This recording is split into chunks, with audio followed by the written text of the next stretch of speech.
I remember the first time I saw Inception. My mind was blown.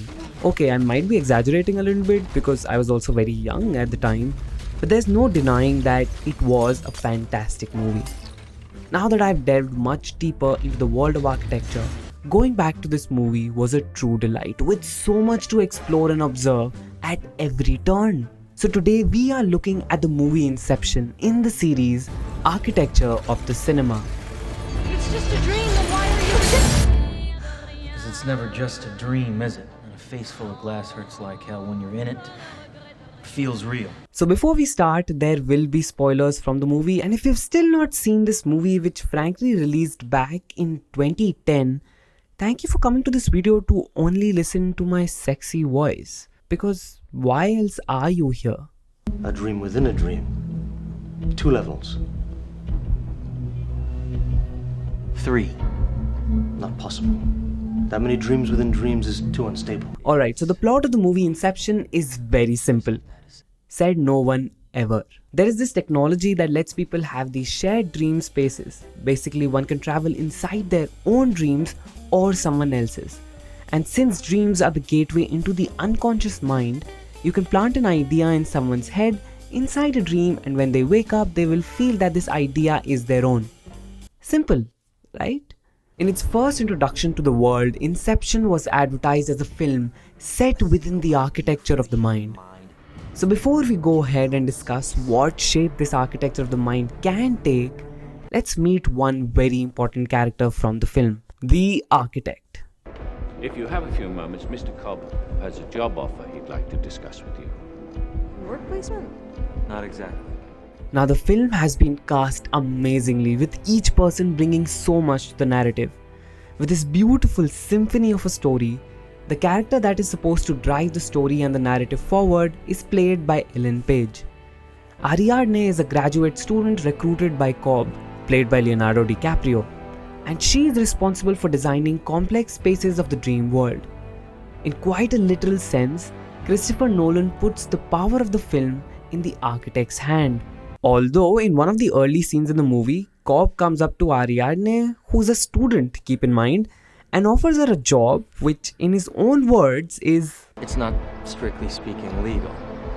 And she's like, sure, tell me more. Like, girl, run. Anyway, we are talking about a Christopher Nolan movie here, so we have bigger questions and plot points to ponder upon. Well, imagine you're designing a building, right? You consciously create each aspect. But sometimes it feels like it's almost creating itself, if you know what I mean. Yeah, like I'm discovering it. Genuine inspiration, right? So Ariadne is trained so that she can create the spaces that the dreamer will inhabit and populate with his or her subconscious. Now, on the first look, you might think that if an architecture student is free to create anything and everything she pleases, why is she not creating something fantastic? A completely new world of her dreams? Well, there are certain conditions or guidelines that she has to keep in mind while she's creating this so-called dream world. Number 1. Never make anything from memory. Only use details, a street lamp or a phone booth, never entire areas. Why not? Because building a dream from your memory is the easiest way to lose your grasp on what's real and what is a dream. Number 2.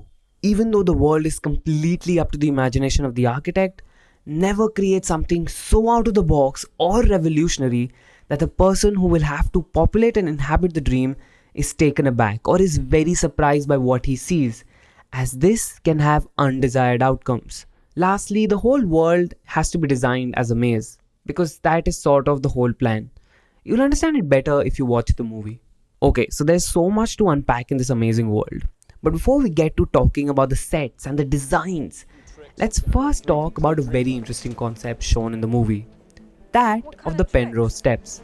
In a dream, you can cheat architecture into impossible shapes. That lets you create closed loops, like the Penrose steps.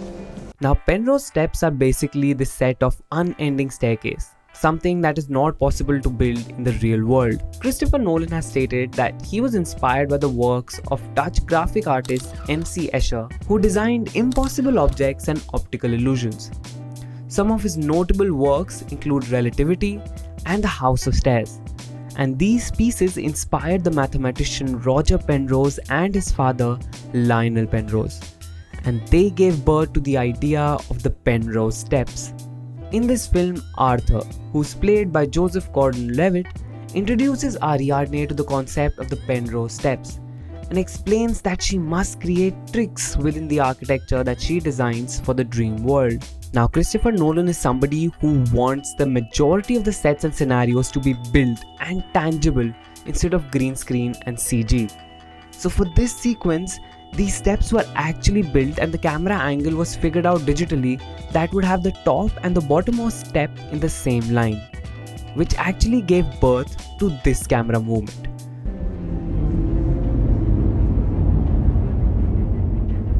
Paradox.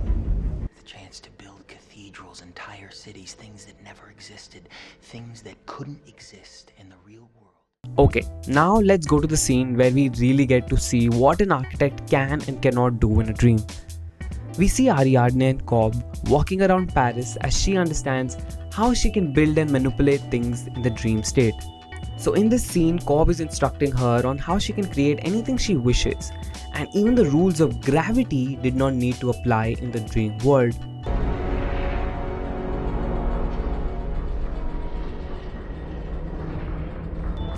To anybody who's comparing this scene to the Doctor Strange movie, well, Inception did it first. So in this scene, Ariadne forces the street in front of her, such that the whole thing becomes a cube. Christopher Nolan wanted the movement and the whole scene to feel natural, to feel authentic. So for inspiration, the drawbridges on the Chicago River were looked at. When these bridges fold up, they lift the entire road surface with the sidewalk, street lamps and furniture all plugged into the bridge deck. Of course, the scene is digitally generated, but the team spent countless hours documenting and detailing that particular part of Paris, right down to the details of the handrails, to make the whole thing look as authentic as possible.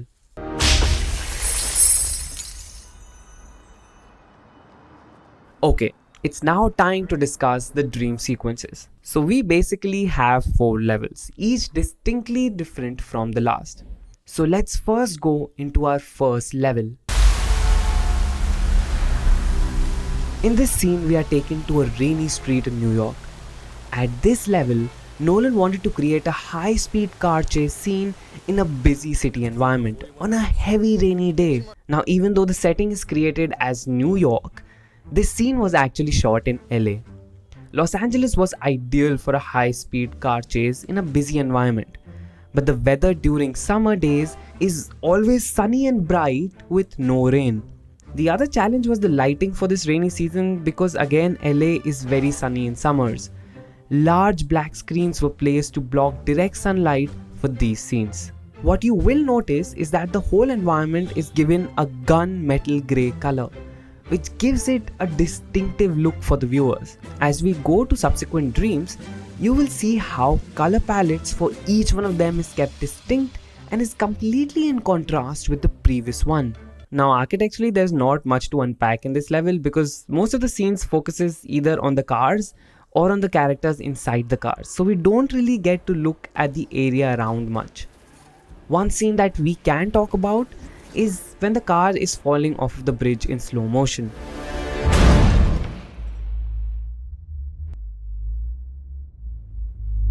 To produce a sequence in which a van holding all of the film's main characters tumbles slowly from a bridge into a river, the special effects supervisor Chris Corbold and his team rigged real vans and fired them through the crash barrier of the Commodore Hine Bridge at the Long Beach near LA, an old bridge built in the 1940s that he described as looking like the Eiffel Tower turned on his side and painted green. This scene was shot with cameras shooting up to 2000 frames per second, which was slowed down to give you the effect which was shown to you on the screen.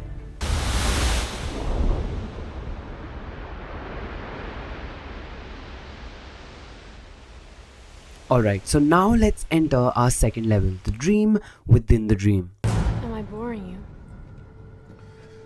I was telling you my story. I guess it wasn't to your liking. At this level, the characters were inside a hotel where we see the hotel's lobby, corridor and rooms. The lighting and the overall environment of the second level was set in warm orange color. Again, this is done to differentiate from the grays of the last scene. And if you think about it, making sure each is different is important, as the final sequence, you remember where everybody wakes up from each dream? You need to be able to differentiate between all levels. Okay, so one of the most important scenes in this dream level is when the gravity of the whole world shifts. In this fight scene, the gravity keeps changing, giving rise to this beautifully choreographed sequence. Now keep in mind that Christopher Nolan doesn't like to rely on CGI that much, and hence this whole scene was actually shot practically. To create the scenes with changing gravity, a rotating corridor was built. It took months to create such a huge structure supported by a number of steel rings which was rotated using electric motors. As the whole set was revolving, the surrounding furniture, lighting and camera had to be fixed permanently so that they remain in their location during the rotation of this corridor. A second version of the hallway was built on its end to shoot the vertical scene in. For scenes shot in this vertical format, Gordon Levitt, who performed most of his stunts for the scene, wore a harness and was suspended from wires so that he could appear to float above the room. The same technique was used to shoot the scenes in the hotel room and the elevator shaft. Alright, let's go even deeper into the dream within the dream within the dream.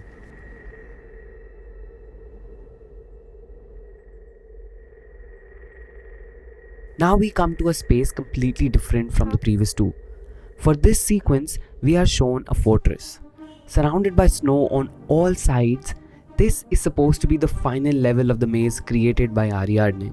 The fortress was supposed to hold the safe where the idea could be planted. The scene was shot at the Fortress Mount ski resort in Alberta, Canada. Alright, so fun fact, Nolan had actually imagined this environment to be covered in snow.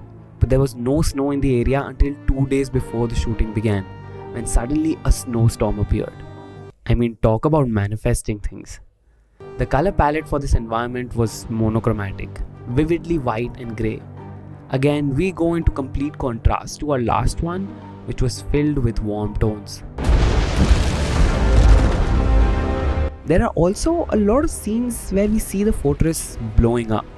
This was again not completely CGI. No, they did not blow up a ski resort. They actually created a miniature model of the whole thing and blasted that into tiny pieces.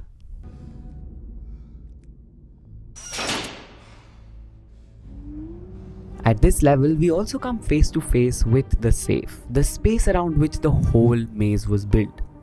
We come to this futuristic X-Men type laboratory that is filled with these monitors and old wooden furniture. Again, we are in a space that looks very different from the dream level it is in, but we still follow similar color schemes to make sure the viewer doesn't feel transported to a whole new space and is able to follow the story. Okay, finally, it's time to Limbo.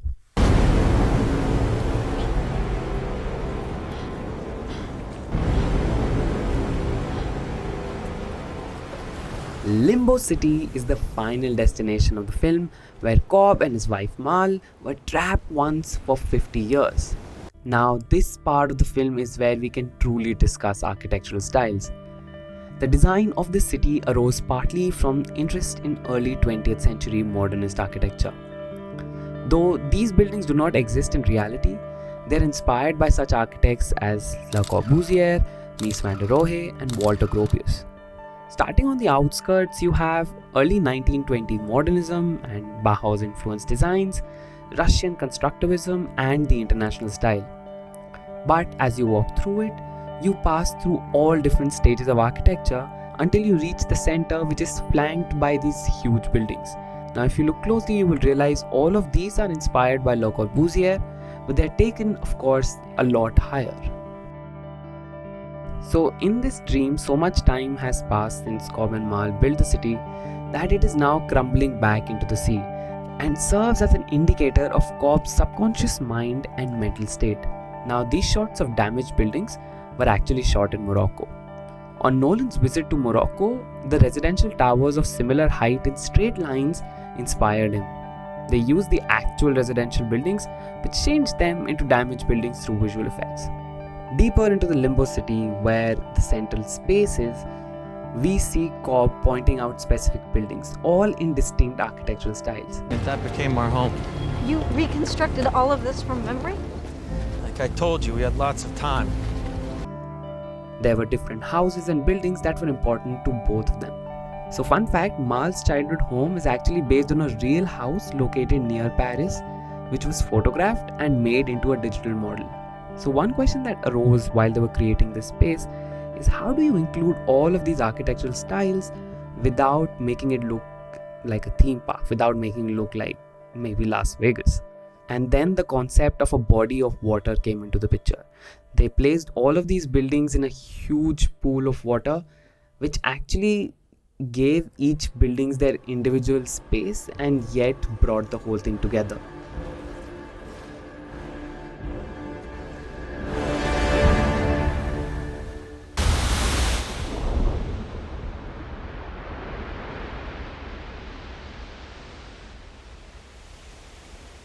And that was it, you guys. That was the journey through the design of the different levels within Inception.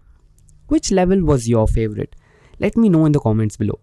Also, I have a much more important question to ask. If you could make designs of your choice, what would your city look like? How would you build it? And do you have any inspirations in mind? Let me know your thoughts in the comments below. As always, before leaving, do give this video a thumbs up, share it, and subscribe to BlessedArch. Also, do support this channel on Patreon. You can find the link in the description below. Also, in the comments, let me know what film I should cover next in the architecture of the cinema.